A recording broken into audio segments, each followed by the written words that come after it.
Bienvenido y bienvenida a una nueva clase de Psicología del Desarrollo, donde nos vamos a centrar en el tema 3 vinculado con el desarrollo físico y motor. En este tema vamos a centrarnos sobre todo como he dicho, en el ámbito físico, que sabéis que es un ámbito dentro de la psicología del desarrollo, donde se suelen estudiar aspectos pues, como el crecimiento físico, el desarrollo cerebral, toda la parte de desarrollo motor. Dentro del ámbito físico también hay aspectos pues, como el control de esfínteres, estados fisiológicos como el sueño, ¿no? Pero fundamentalmente en este tema nos vamos a centrar concretamente en eso, en la parte física y de crecimiento cerebral y en la parte de desarrollo motor. ¿Qué es lo que vamos a aprender a lo largo de este tema? Es decir, ¿cuáles son los objetivos fundamentales que tenéis que aprender o donde nos vamos a centrar? En una primera parte, pues bueno, presentaremos el tema haciendo una pequeña introducción. En un segundo apartado nos vamos a centrar en todo lo que es el desarrollo prenatal, pues viendo bueno, cuáles son los fundamentos genéticos, las principales influencias ambientales y cerramos este apartado con las etapas del desarrollo prenatal. A continuación, pues seguiremos con el momento del nacimiento, viendo algunos de los principales riesgos que hay en este proceso y mencionando una de las evaluaciones más generales que se suelen hacer de los neonatos cuando nacen. A continuación nos centramos en todo lo que son las etapas del desarrollo cerebral, que es fundamental dentro de lo que es el desarrollo físico del individuo, y concluiremos con el desarrollo motor, que si bien no vamos a explicarlo en este vídeo, sí mencionaremos pues, bueno, los aspectos fundamentales que se trabajan aquí, como son los conceptos básicos o las leyes que rigen el desarrollo psicomotor, los principales reflejos del recién nacido y los principales hitos en el desarrollo y el establecimiento de la preferencia lateral. Como decía, este apartado no lo vamos a explicar en este vídeo, pero se trabajará a lo largo del seminario que hay previsto sobre este tema. Como siempre, me gusta dejar un material de referencia. En este caso tenéis el tema 3 en Prado, que bueno, está compuesto o nace veréis que tenéis parte de 3 capítulos diferentes, ¿no? El capítulo de Hill sobre desarrollo físico y motor, el de Benvibre sobre desarrollo físico y sexual, y tenéis otra parte relacionada con el libro de Carballo y Portero sobre neurociencia y educación. El tema 3, como digo, se compone de parte de esos 3 capítulos de libros que podéis consultar en mi biblioteca, pero bueno, los tenéis disponibles en Prado. Bueno, vamos a comenzar. Como siempre me gusta lanzar una serie de preguntas, ¿no? Para que nos sitúen un poco en el tema en el que estamos. Y las principales preguntas bueno, los psicólogos y los expertos se hacen con respecto al desarrollo físico y motor son algunas de las que aquí tenéis. Por ejemplo, ¿hasta cuándo crece el cerebro? ¿Cuándo empezamos a andar? Otra pregunta que suelen hacerse a veces familias o docentes, ¿es normal que un niño no gatee? ¿Cuándo se adquiere la dominancia manual? Es decir, por ejemplo, ¿es normal que un niño escriba con las dos manos? ¿Cuándo se adquiere esa estabilidad? Y al final, hacia donde vamos todos es pues, hacia valorar si el desarrollo motor o físico está siendo adecuado, ¿no? Entonces, bueno, en este sentido, desde la psicología se ha tratado de dar respuesta a estas cuestiones, puesto que son claves para entender todo lo que es el desarrollo físico y motor del niño. Y bueno, como sabéis, lo hemos visto en temas anteriores, el desarrollo, en este caso el físico también y el motor, está condicionado por factores genéticos y por factores ambientales. Dentro de los factores genéticos, pues bueno, sabemos que intervienen en todo lo que es la caracterización física y también psicológica, como ahora veremos, es decir, por ejemplo, en el color de los ojos, en nuestra altura. Y bueno, generalmente pueden aumentar o reducir la probabilidad de aparición de trastornos o enfermedades. Ahora vemos, bueno, dónde influyen y cómo influyen. Lo que sí es cierto es que también influyen en el desarrollo todo lo que son factores ambientales, ¿no? Y hemos visto que estos factores, además de influir en el desarrollo, influyen en estas influencias genéticas que mencionábamos anteriormente. E incluso a veces pueden alterarlas, como veremos a continuación. Lo que resulta difícil establecer es, bueno, en qué momento o en qué periodo hay mayor influencia de la genética o mayor influencia del ambiente, ¿no? Es decir, dónde están esos límites, porque ambos factores influyen. Se ha visto pues que al principio en el caso de lo que es el desarrollo motor, la genética establece nociones generales de cambio, pero la experiencia va a contribuir a, bueno, cómo es esa aparición o esa secuencia y a qué ritmo van a ir apareciendo los hitos del desarrollo, ¿no? Entonces, por ejemplo, en la primera semana, como vemos aquí, pues suele ser más determinante o el desarrollo está, el motor del desarrollo viene determinado por esos factores genéticos o madurativos, ¿no? Todo lo que es el crecimiento del cerebro y del cuerpo. Y después todo lo que es el interés del niño, su motivación, el grado de estimulación, pues van a actuar como motores del desarrollo. También es importante, bueno, mencionar en este punto la conocida teoría de los sistemas dinámicos, ¿no? Porque ayuda a explicar lo que es el desarrollo motor. Según esta teoría, la adquisición de nuevas habilidades motoras requiere que se ejerciten, ¿no? Para que haya una pericia o se adquiera un nivel más experto. Y con el tiempo, esa habilidad que se va perfeccionando acaba por convertirse en un patrón estable. De forma siguiente, pues van apareciendo nuevos intereses que suponen nuevos retos y se vuelve a iniciar este proceso para adquirir nuevas habilidades, ¿no? Entonces, en este sentido, se ha visto que el desarrollo motor es un proceso cíclico y estudios microgenéticos pues, han demostrado que los bebés son activos en la adquisición de sus habilidades motoras y van avanzando en la medida en que van siendo capaces de resolver problemas motores y dificultades que le van surgiendo, ¿no? Entonces, esta teoría de sistemas dinámicos defiende eso, esos procesos cíclicos en el desarrollo motor.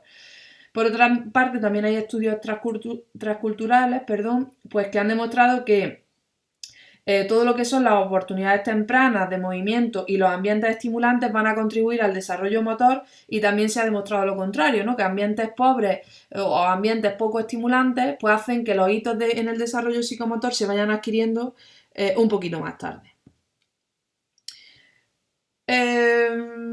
A continuación, pues nos vamos ya a hablar un poquito de lo que es el desarrollo prenatal y aquí, como bien decíamos al principio, vamos a hablar de cuáles son los fundamentos genéticos, las principales influencias genéticas, influencias ambientales y por último, pues cerraremos con las etapas del desarrollo prenatal. Bien, sabemos que las personas estamos formadas por o compuestas por trillones de células en cuyo interior se encuentran los cromosomas, ¿no? Estos cromosomas almacenan y transmiten información genética y en nuestro caso, pues bueno, la especie humana, como veis aquí, tenemos 46 cromosomas que están distribuidos en 23 pares, aportando cada progenitor uno de los miembros de cada par, ¿no? A su vez, estos cromosomas pues, están compuestos por una sustancia química que es el ácido desoxirribonucleico, lo que conocemos como el ADN, que se une formando cadenas y en cuyos segmentos se encuentran lo que son los genes, ¿no? Nosotros tenemos alrededor de 100.000 genes y estos genes pues bueno, envían instrucciones a lo que es el citoplasma para crear proteínas que a su vez van a desencadenar las reacciones químicas que son responsables de nuestras características, ¿no? Dentro de los cromosomas, también otro concepto importante, bueno, que me imagino que habréis trabajado en biología, dentro de los cromosomas se encuentran los alelos, ¿no? Que son posibles formas de un gen y una parte heredada del padre y otra de la madre. Las relaciones que se den entre los alelos van a determinar qué rasgo aparece, puede haber un alelo que tenga que sea el dominante y otro el recesivo. Y bueno, también sabemos que un gen puede afectar a más de un rasgo y en ocasiones hay genes portadores de un rasgo pero que se ven mediatizados por la acción de otros genes que se denominan modificadores, ¿no? Bien,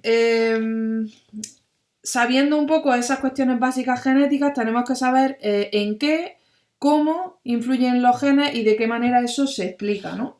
¿En qué influyen los genes? Pues aquí lo tenemos. Sabemos que influyen y está demostrado en todo lo que son las características físicas, por ejemplo en el color de los ojos, el color del pelo, la talla, ¿no? Es decir, la altura. También hemos visto que tienen una influencia importante en todo lo que son la transmisión de enfermedades, deficiencias, trastornos. Y también hay estudios que han demostrado que no solo influyen en esa caracterización física, sino que también los genes influyen en ciertos rasgos psicológicos, por ejemplo, en la inteligencia, la personalidad o incluso la adquisición de los miedos, ¿no? Estudios dentro de lo que es el enfoque de la genética de la conducta que se han llevado a cabo con familias de gemelos que se han criado por separado, pues han puesto de manifiesto que el 50% de las diferencias que se dan entre las personas en pruebas de inteligencia o de personalidad se atribuyen a factores genéticos, ¿no? O sea que sabemos que los genes influyen tanto en esa caracterización física como en ciertos rasgos psicológicos. ¿Cómo influyen los genes? Pues bueno, la genética sabemos que tiene una enorme influencia en el desarrollo, pero no siempre influyen del mismo modo a lo largo del ciclo vital, ¿no? En este sentido, a distintas edades sabemos que se producen diferentes cantidades de proteínas que van marcando el ritmo de los acontecimientos vitales y por eso hay periodos en el desarrollo donde hay aceleraciones o mesetas del crecimiento, ¿no? Y también sabemos que, bueno, que las influencias externas pueden producir variaciones y hacer que las influencias genéticas actúen de forma variada, ¿no? Y por otra parte, bueno, después de saber en qué influyen los genes y cómo, pues bueno, hay ciertas teorías que tratan de explicar cómo se dan esas influencias. Por un lado tenemos el modelo de limitación del escenario de Gottesman, que lo que nos viene a decir es que los genes no determinan el desarrollo, sino que lo que hacen es establecer un margen de reacción en el cual tiene lugar el desarrollo. Y los factores ambientales son los que van a determinar la extensión de ese margen, ¿no? Es decir, el desarrollo, digamos que lo que establece es una potencialidad y el entorno lo que hace es ver hasta qué límite, hasta qué desarrollo potencial llegamos. Y hay otros factores, como el de Gottlieb, que lo que hacen o lo que defienden es que hay una relación más dinámica entre los genes y el ambiente, no que unos van determinando a los otros. A continuación, una vez hemos visto esos fundamentos genéticos, pues nos vamos a hablar de todo lo que son las influencias ambientales dentro de lo que es el desarrollo prenatal. Los factores ambientales sabemos que también ejercen una influencia notable en el desarrollo y aquí tenemos que hablar de los denominados teratógenos. Los teratógenos son los agentes ambientales que pueden causar un daño durante el periodo prenatal. Ahora bien, sabemos que la influencia de estos agentes pues, va a depender de la cantidad y tiempo de exposición a esos agentes medioambientales, de la composición genética, por ejemplo, en este caso de la madre, la confluencia con otros factores, la edad.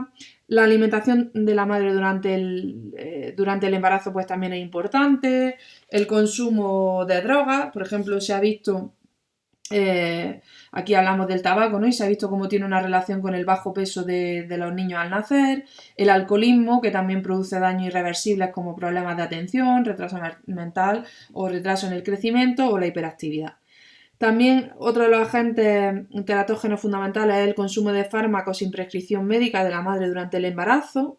La exposición a la contaminación ambiental también puede influir en el desarrollo, la radiación, por ejemplo en este caso se ha visto que la radiación puede, en función del grado de exposición, puede producir pues, mutaciones dañando el ADN o incluso puede resultar luego en un posible riesgo de cáncer infantil. También todo lo que son las enfermedades contraídas por la madre durante el embarazo pueden influir en el niño y también factores como el estrés, ¿no? Este último pues se ha visto que está relacionado con el bajo peso al nacer y que también puede incluso debilitar el sistema inmunitario y exponer al niño pues, bueno, a cierto número de enfermedades infecciosas. En cuanto al desarrollo prenatal, ya vamos a cerrar pues, con todo lo que son las etapas prenatales. Tenemos tres etapas fundamentalmente, la germinal, la embrionaria y la fetal. Y bueno, en este caso sabemos que el desarrollo prenatal comienza cuando un único espermatozoide logra fecundar al óvulo y en este momento se produce lo que es la fertilización o la fecundación. En este momento los núcleos de ambos gametos se van a fusionar e intercambian las dos series de los 23 pares de cromosomas, ¿no? Por cada progenitor. Y se conforma una nueva célula o lo que se denomina también como cigoto. Todo lo que es el desarrollo prenatal va a comprender 266 días aproximadamente y se divide, como decíamos, en tres periodos. En primer lugar tenemos la etapa germinal, que dura 2 semanas. Comienza con esa fertilización. A continuación comienza todo lo que es la división celular, que se produce muy rápido. Y las células, pues casi una semana después de esa concepción, van multiplicándose a gran velocidad y comienzan a diferenciarse. En este caso se van separando en dos masas. Las células que se agrupan de manera externa se denominan el trofoblasto, de ahí va a salir la placenta, el saco y el líquido amniótico. Y por otra parte, pues tenemos las células que se agrupan de forma interna, que sería el blastocito de donde va a surgir el embrión, ¿no? Un objetivo muy complejo que han de lograr las células en esta etapa germinal, sobre todo esas células externas, se tienen que implantar en las paredes del útero. Y eso tarda en torno a una semana. Aquí un porcentaje alto de lo que son las concepciones naturales, en torno a un 60%, no consiguen esa implantación de las células externas y se suele producir un aborto espontáneo del que muchas mujeres ni siquiera son conscientes porque coinciden en muchas ocasiones con ese periodo menstrual. Una vez concluye la etapa embrionaria, que dura hasta la semana 9. Esta etapa o este periodo del embarazo es el periodo más importante y más delicado, porque en él vemos que se forman o tiene lugar lo que se denomina la organogénesis, es decir, se forman todas las estructuras y los órganos del futuro individuo, ¿no? Entonces, bueno, a partir de estas 6 semanas, hasta la semana 9 de embarazo, bueno, durante estas 6 semanas, perdón, hasta la semana 9 de embarazo, el embrión es muy vulnerable a esos agentes teratógenos de los que hablábamos y, bueno, puede haber malformaciones y, como decía, es un periodo delicado y complejo. Se van a ir formando las 3 capas que forman el embrión, que sería el endodermo, que es la capa interna que se va a convertir en todo lo que es el sistema digestivo y respiratorio, el mesodermo, que sería la capa intermedia que va a dar lugar a los aparatos circulatorios, excretor, reproductor, locomotor y la parte interna de la piel, y por último el ectodermo, que es la capa externa que va a constituir el sistema nervioso, los receptores sensoriales y la parte externa de la piel. A partir de este momento, el crecimiento físico va a estar regido por una serie de leyes que comparten otros seres vivos, que son las leyes, en este caso, céfalo-caudal y próximo-distal. Las veremos también, o las tenéis concretadas dentro de lo que es el último apartado del tema de desarrollo motor. ¿Qué nos dice la ley céfalo-caudal? ¿No? Que el desarrollo se va a establecer siguiendo un patrón de arriba abajo, es decir, van a empezar a distinguirse todo lo que es la cabeza del tronco y por último las extremidades. Y la ley próximo distal lo que nos dice es que el crecimiento va desde la estructura, desde lo que es la columna vertebral hacia afuera, ¿no? Lo último que aparece en el embrión y lo último que también desarrollamos a nivel motor, pues es toda la parte de los dedos o los movimientos más finos. Entonces, en este sentido, el desarrollo comienza, o la primera característica humana es una línea muy delgada, que se convierte en lo que es el tubo neural, que va a ser el origen del sistema nervioso central. Y esto ocurre a los 22 días después de esa concepción o esa fertilización que marca el inicio del periodo o del desarrollo, en este caso prenatal. ¿Qué ocurre durante esta fase o durante el embarazo hasta la semana 9? Bueno, pues alrededor de la semana 4 se empieza a percibir ciertos rasgos dentro de la cara, como son los ojos, las orejas, no están formadas totalmente, pero se empiezan a percibir.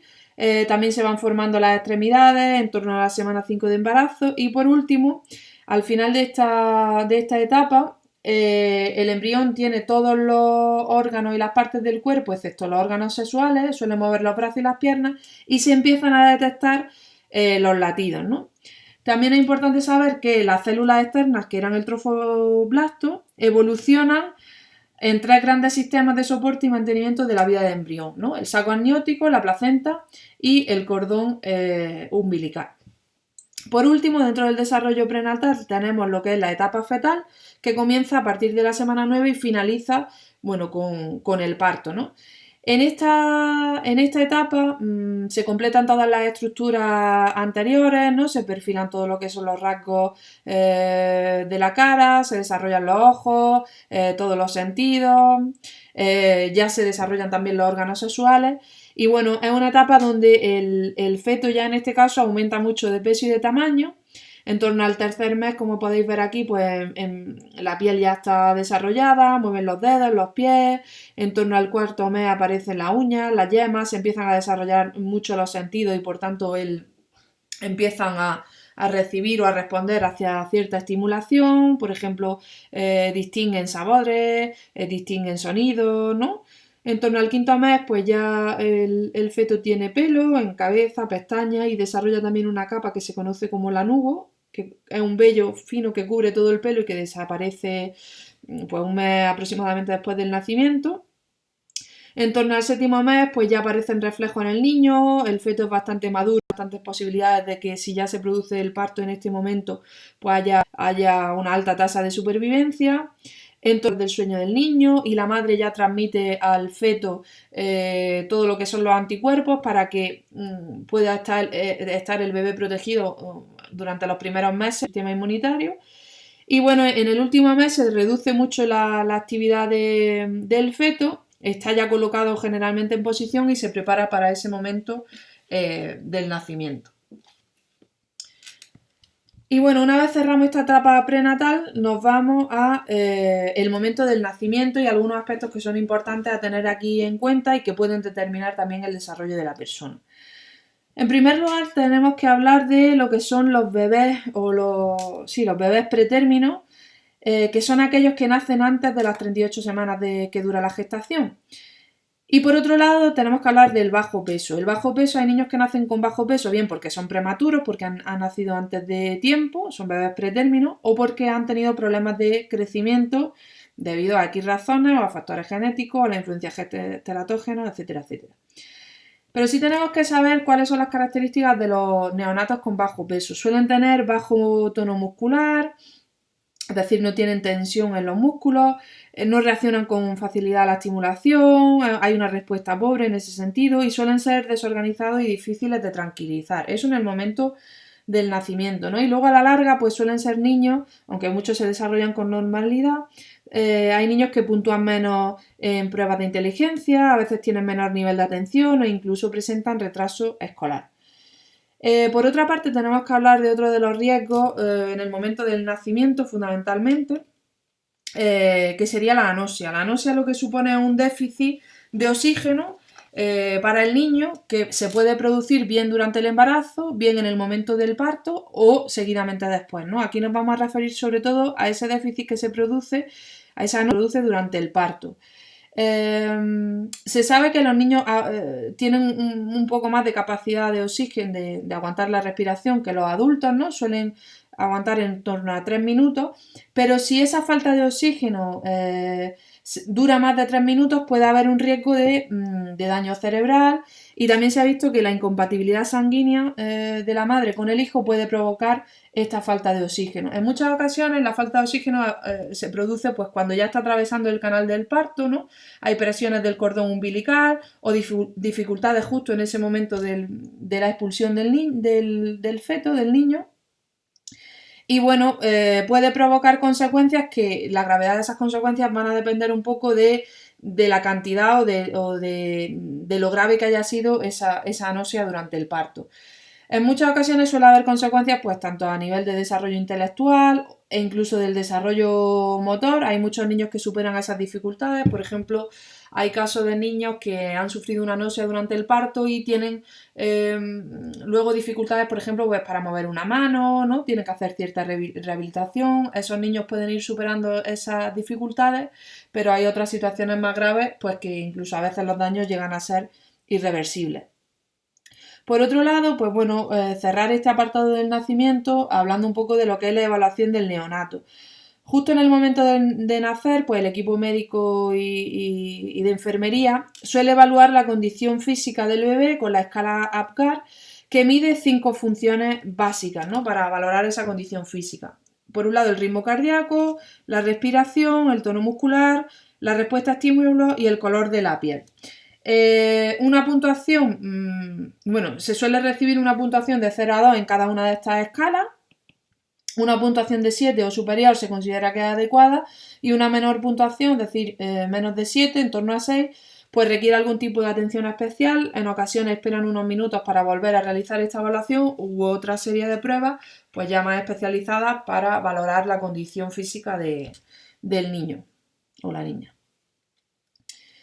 Bueno, a continuación nos vamos a ir ya al cuarto apartado, que sería el de donde vamos a valorar o ver cómo es el desarrollo dentro del ámbito físico, pero en este caso el desarrollo cerebral, ¿no? Vamos a hablar de lo que es la maduración del sistema nervioso central, que como decíamos tiene su origen en la formación de ese tubo neural. Y bueno, este desarrollo, que comienza a la tercera semana de la concepción, va a seguir activo hasta los 20 años aproximadamente. Durante los 2 primeros años de vida, si veis aquí, pues bueno, el cerebro crece a un ritmo sorprendente, ¿no? Desde del primer año al segundo, el cerebro suele doblar su peso y lo triplica a los 3 años, ¿no? Por tanto, se produce entre los 0 y los 3 años un crecimiento enorme del cerebro. Los seres humanos nacemos con más de 100.000 millones de neuronas, ¿no? Pero en el momento, más de las que vamos a necesitar a lo largo de nuestra vida. Y en el momento del nacimiento, todas esas neuronas están inmaduras, no son funcionales y necesitan crecer, necesitan ramificarse, conectarse con otras para establecer redes y para que el funcionamiento del cerebro sea lo más óptimo posible, ¿no?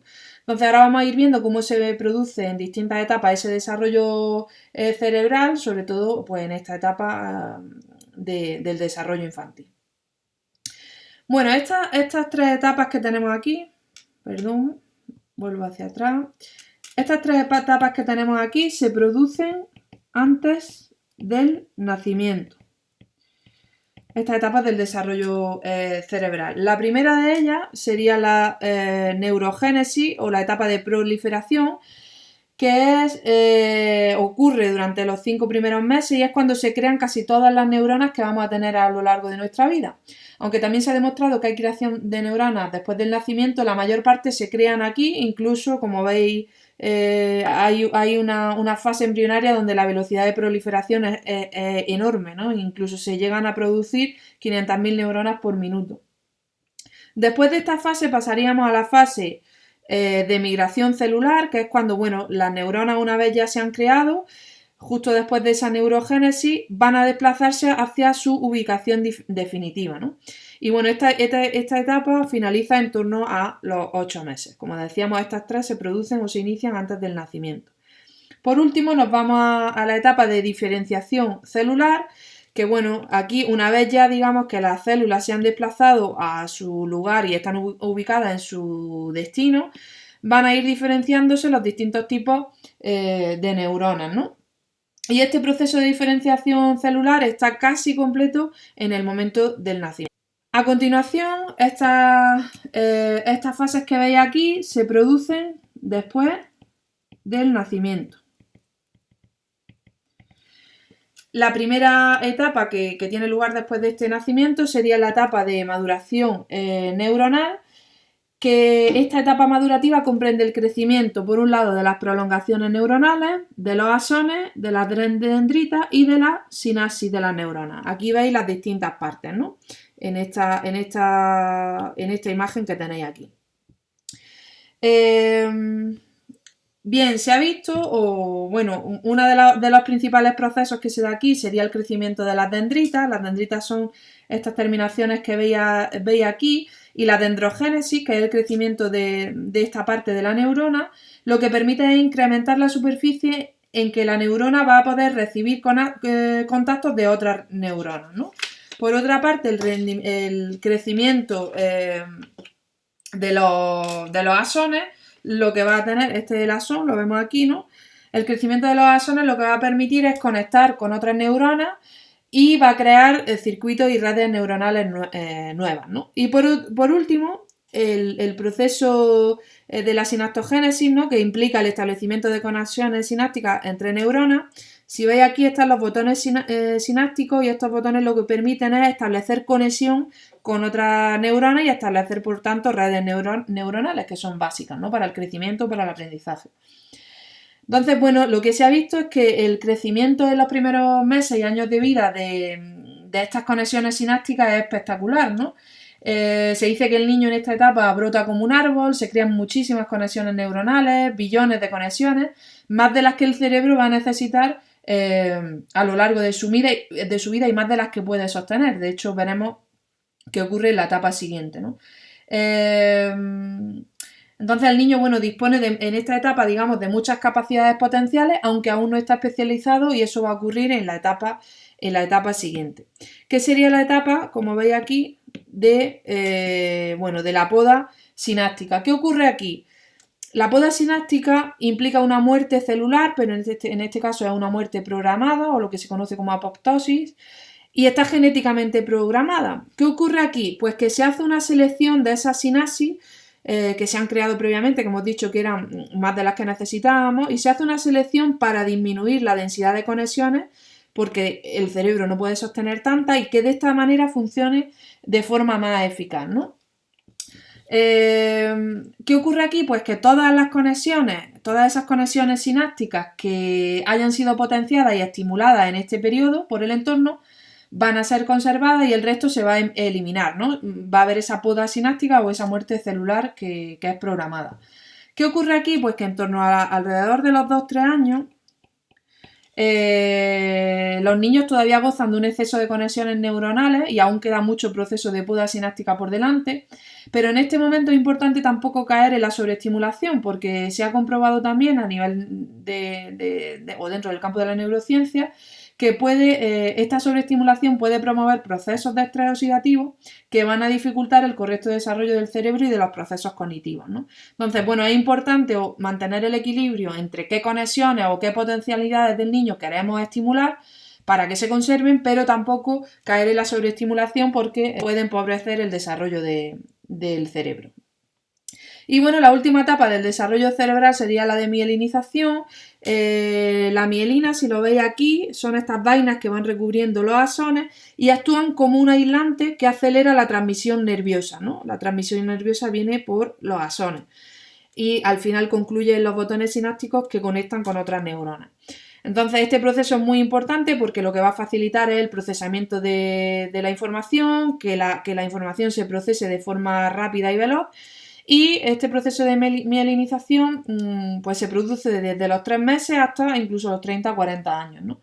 Inicialmente se empiezan a mielinizar las áreas corticales primarias, pues todo lo que son las sensoriales, motoras. Y lo último serían las regiones multimodales o la corteza prefrontal, que es la parte más moderna del cerebro, y donde bueno, están las denominadas funciones ejecutivas, como es la memoria del trabajo, flexibilidad cognitiva, cognición social, etcétera, etcétera.